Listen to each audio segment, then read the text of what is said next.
from Stardust, Chapter 10. Chapter 10 will have about 4 parts because it's a little longer. And like I said in my other video, I might have a hard time exporting. So it's taking a long time and it doesn't. So I have to keep it at a certain time. But anyway, so we're almost done, guys. So once I finish Chapter 10, then there's an epilogue, which I'll read. And then I can finally get into some other ones that I'm looking forward to. So, okay, so let's get this started.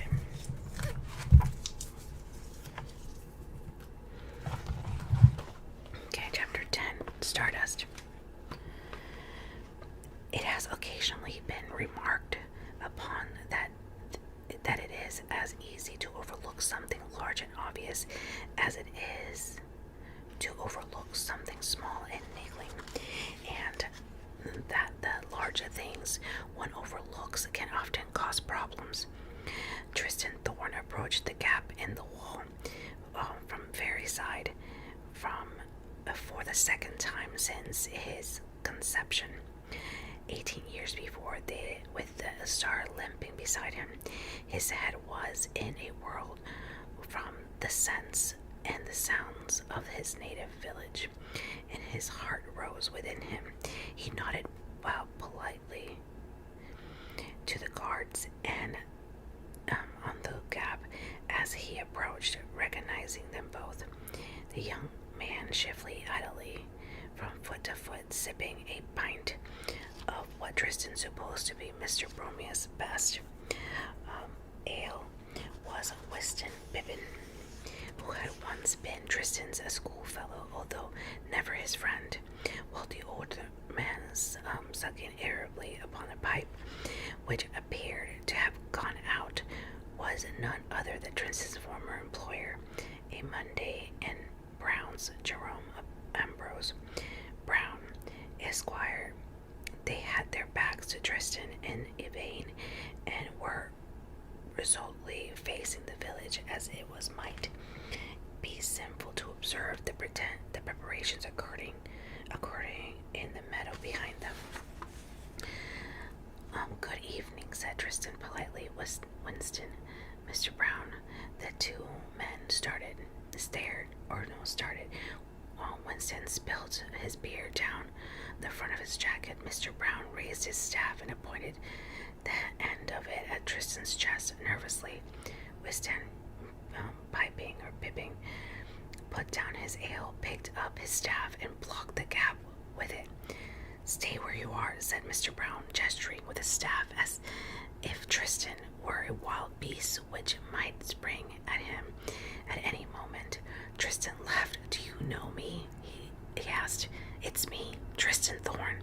But Mr. Brown, who was Tristan, knew the senior of the guard, did not lower his staff. He looked Tristan up and down from his worn brown boots to his mop of shaggy hair. Then he stared into Tristan's sun-browned face and sniffed, unimpressed.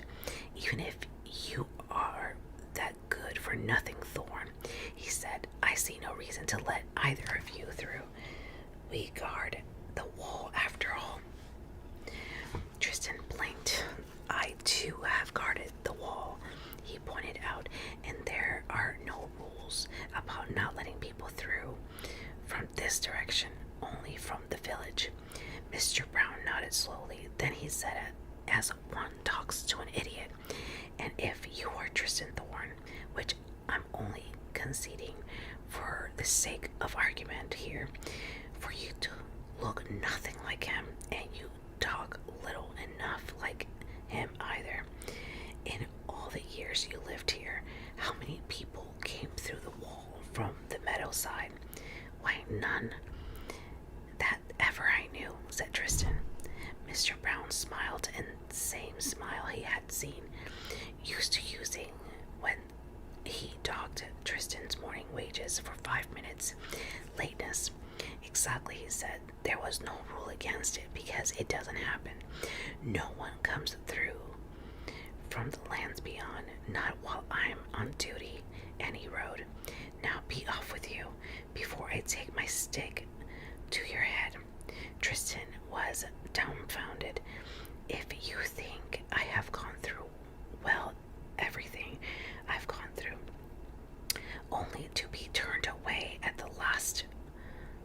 the self-important penny-pinched grocer and by someone who used to crib from me in history.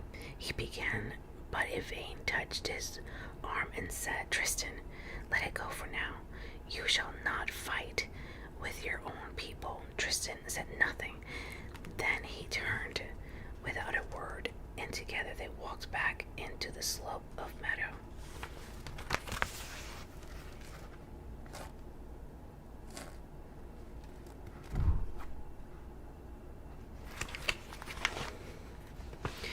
Around them, a hodgepodge of creatures and people erected their stalls, hung their flags, and wheeled their barrows. And it came to Tristan then, in a wave of something that resembled homesickness, but a homesickness comprised in equal parts of longing and despair, and that these might as well be his own people, for he felt he had more in common with them than with the pallid folk of Wall. In their worsted jackets and their home-nailed boots, they stopped and watched a small woman, almost a broad. She was high, to do her best to put up her stall. Unasked, Tristan walked over and began to help her, carrying the heavy boxes from her cart to the stall, climbing a tall stepladder to hang an assortment of streamers from the tree branch, unpacking heavy glass carafes and jugs, each one stopper with a huge blackened cork and sealed with a silvery wax and filled with a slowly swirling color smoke, and placing them on the shelves as he and then he market woman worked. Yvain sat on the nearby tree stump, and she sang to them in her soft, clean voice and songs of high stars and the commoner, songs she had heard and learned from the folk they had encountered on their journey. By the time Tristan and the little woman were done, all the stall was set out of the morrow. They were working by lamplight. This woman insisted on feeding them. Yvain barely managed to convince her that she was not hungry, but Tristan ate everything he was offered with enthusiasm, and unusually for him, he drank the greater part of the carafe of sweet canary wine, insisting that it tasted no stronger than freshly squeezed grape juice, and that it had no effect upon him of any kind. Even so, when the stout little woman offered them the clearing behind her cart to sleep in, Tristan was sleeping drunkenly in moments. It was a clear, cold night. The stars sat beside the sleeping man, who had once been her captor and had become her companion on the road, and wondered where all her hatred had gone. She was not sleepy. There was a rustle in the grass behind her. A dark-haired woman stood behind her, and together they stared down at Tristan. There is something of a dormouse in him still, said the dark-haired woman. Her ears were pointed and cat-like, and she looked little older than Tristan himself.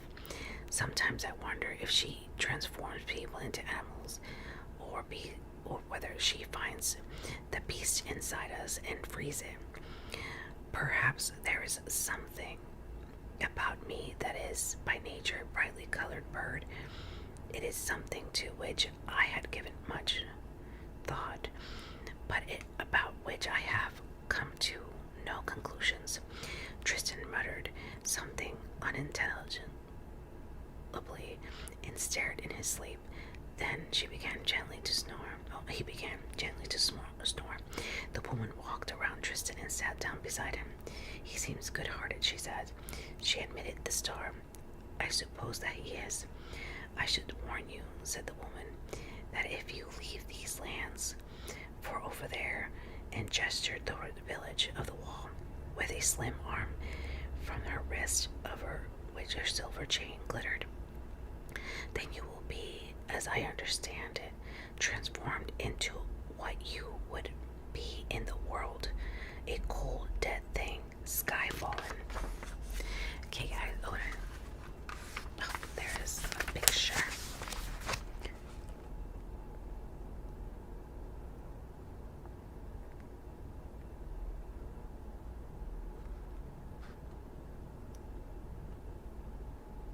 Okay.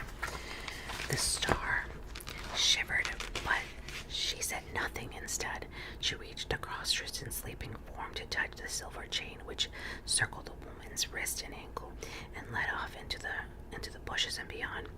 You become used to it in time, said the woman.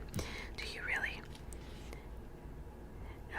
Violet eyes stared into blue eyes and they looked away. No. The star let go of the chain. He once caught me with a chain much like yours. Then he freed me and I ran from him. But he found me and bound me with an obligation which binds my kind more securely than any chain ever could. An April breeze ran across the meadows, stirring the bushes and the trees in one long chilling sigh. The cat-eared woman tossed her curly hair back from the face. What face? You are under a prior obligation, are you not? You have something that does not belong to you, which you must deliver to its rightful owner. The star's lip tightened. Who are you? She asked. I told you I was the bird in the caravan, said the woman. I know what you are, and I know why the witch woman never knew that you were there. I know who seeks you and why she needs you. Also, I know the provenance of the topaz stone you wear upon a silver chain about your wrist, about your waist. Knowing this and that manner of the things you are, I know the obligation you must be under. She leaned down and with the delicate fingers and tenderly pushed her the hair from Tristan's face. The sleeping youth neither stirred nor responded. Do not think that I believe you or trust you, said the star. A night bird cried in the tree above them. It sounded very lonely in the darkness. I do not think that I believe. I saw the topaz about your waist when I was a bird, said the woman, standing upon once more. I watched when you bathed and recognized it for what it was. How? Asked the star. How did you recognize it? But the dark-haired woman only shook her head and walked back the way that she had come, sparing but one last glance for the sleeping youth upon the grass, and then she was taken by the night. Tristan's hair had obstinately fallen across his face once more. The star leaned and gently pushed it to one side, letting her fingers dwell upon his cheek. As she did so, he slept. Tristan was awoken in a little after sunrise by a large badger, who snuffled into his ears until Tristan sleepily opened his eyes and then said self-importantly, party name of Thorn. Tristan, is that set? Said Tristan. There was a foul taste in his mouth, which felt dry and furred. He could have slept for another several hours.